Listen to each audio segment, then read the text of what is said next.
Jour 4, wouhou!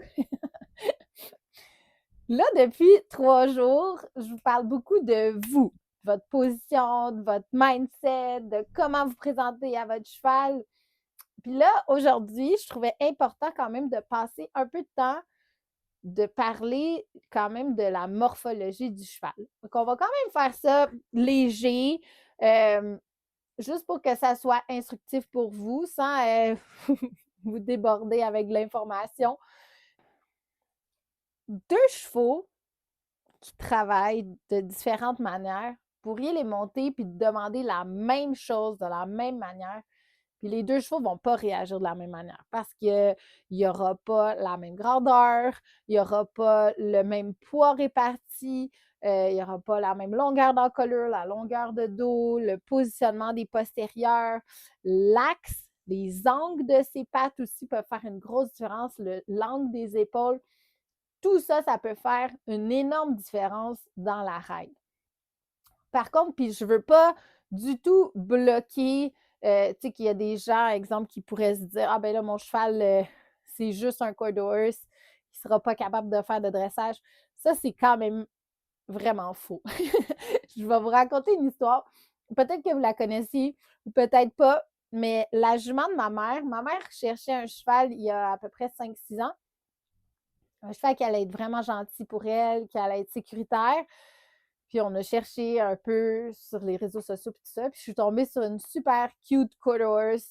Le bon format, pas trop grande, pas trop petite, assez costaude, mais qui était super, super gentille. Puis cette jument-là, ma sœur la loue, la monte régulièrement. Moi, je l'entraîne aussi un peu. Ma mère monte aussi. Cette jument-là, cet été, a fait les provinciaux en niveau 3. Puis ça, c'est quand même un accomplissement parce que c'est pas un cheval qui est nécessairement bâti pour faire ça. Par contre, si tu adaptes ta montre, si tu t'organises pour rendre ça logique, pour muscler les bonnes parties du corps de ton cheval, honnêtement, tout est possible. Après ça, c'est ton cheval à un moment donné qui va peut-être dire hey, wow, là, je suis pas capable de faire ça ou je vais me blesser. Parce que Milady, finalement, même après qu'on aille un peu chercher son historique de où elle venait, c'est un cheval, un ancien cheval de boc. Fait que ça, c'est encore plus drôle. C'est pas une jument de reining ou, tu sais, qui aurait été quand même un peu plus dans la lignée de faire un parcours de quelque chose. C'est vraiment une jument de rodéo. Ses deux parents, c'est des champions de rodéo mondiaux. C'est assez cocasse. Finalement, cette jument-là, elle est extraordinaire, tellement gentille. C'est un cheval quand même qui veut comprendre, qui veut être capable de le faire. Puis si, tu sais, dépendant de la façon que tu vas emmener les exercices, si tu mets trop de pression, si je monte Milady comme si c'était un gros warm blood, puis go, go, go, pousse dedans, elle va se blesser.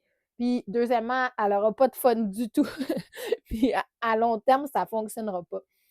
Donc aujourd'hui, mon but, c'est déguiser un petit peu ton œil pour que tu viennes à pouvoir un petit peu plus comprendre comment ton cheval, comment tout ça, ça tient, comment ton cheval peut travailler au travers de ça, puis t'amener, toi, à te poser la question, puis à voir un peu différents éléments pour être capable de changer un petit peu ton entraînement, l'adapter à la morphologie de ton cheval pour pouvoir l'améliorer sur le long terme. Alors là, on attaque avec la première image que je voulais vous amener, la composition du squelette du cheval. Donc là, c'est quand même un cheval qui est quand même bien formé, mais tu sais, j'ai eu des élèves, même dans mon cours en ligne, qui n'avaient jamais vraiment porté une attention particulière. Mais là, vous voyez, l'ossature de l'encolure est quand même musclée normalement, fait que vous n'aurez pas l'impression que le cou il est comme un coup de chameau. Mais si vous regardez réellement l'ossature, là, c'est tous les muscles qui soutiennent tout ça tout autour qui font la différence. Euh, mais vraiment, l'ossature de l'encolure, quand on enroule le cheval, là, quand on le baisse trop bas, c'est là qu'on voit vraiment que l'équilibre du cheval peut être altéré. Ça peut faire des grosses différences. Après ça, vous voyez comment la cage thoracique est énorme, la colonne vertébrale qui part vraiment de l'omoplate jusqu'à la queue.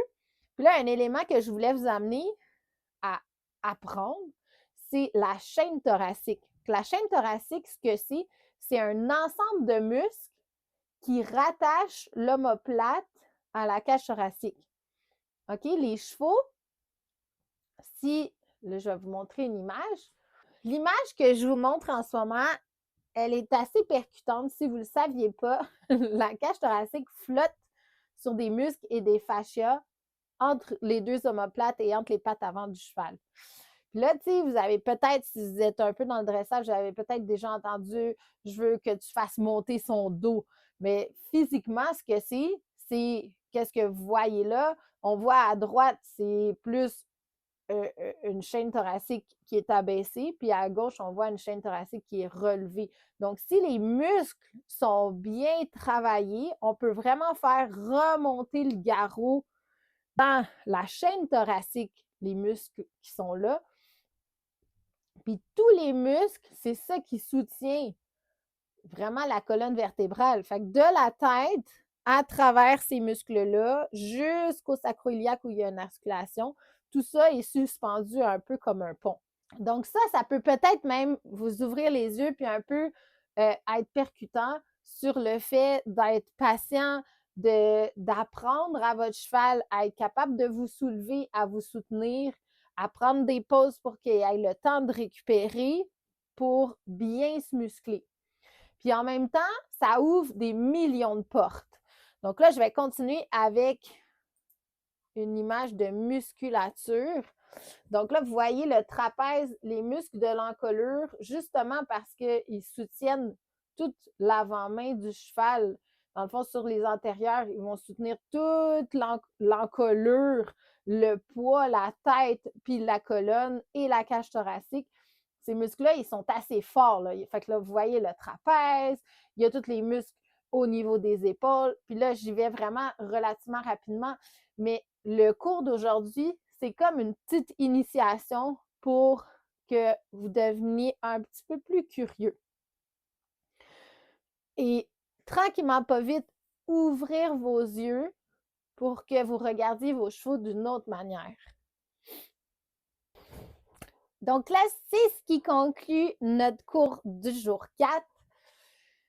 Là, ce que j'aimerais, là, c'est vraiment que vous alliez voir votre cheval puis que vous l'observiez. Prenez le temps de le brosser, de vraiment passer du temps avec lui, puis là, observez. Observez-le comment, s'il y a des tensions, s'il y a des muscles qui sont plus développés que d'autres, s'il est tendu à certains endroits.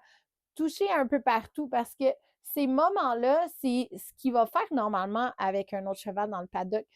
C'est comme un peu de la découverte. Puis de prendre ce temps-là, bien, ça va augmenter votre lien avec votre cheval. Puis ça va augmenter aussi peut-être votre empathie puis votre compréhension du corps de votre cheval. Après ça, vous pouvez le faire travailler au sol, en liberté, à la longe. Regardez comment il bouge, regardez comment il gère son équilibre. Puis c'est normal que si quand vous partez, exemple, au galop à la longe, s'il part super rapidement, ben après ça, quand vous êtes à cheval, il y a des chances que son équilibre il est un peu comme ça. Fait que c'est comme de créer un peu une base pour pouvoir développer votre cheval à travers ça. Puis en voyant un peu des différentes lacunes à travers la musculation, ça peut vous donner des points plus précis à aller travailler. Donc, j'espère que ça vous a aidé. N'oubliez pas, vous pouvez écrire dans le groupe. Il va y avoir la petite feuille en dessous dans les commentaires pour que vous les remplissiez. Prenez le temps là, de vraiment assimiler cette information-là. Il y avait quand même beaucoup de choses dans le cours aujourd'hui. J'espère que ça vous aide. Puis on se voit à demain. Salut! Bye!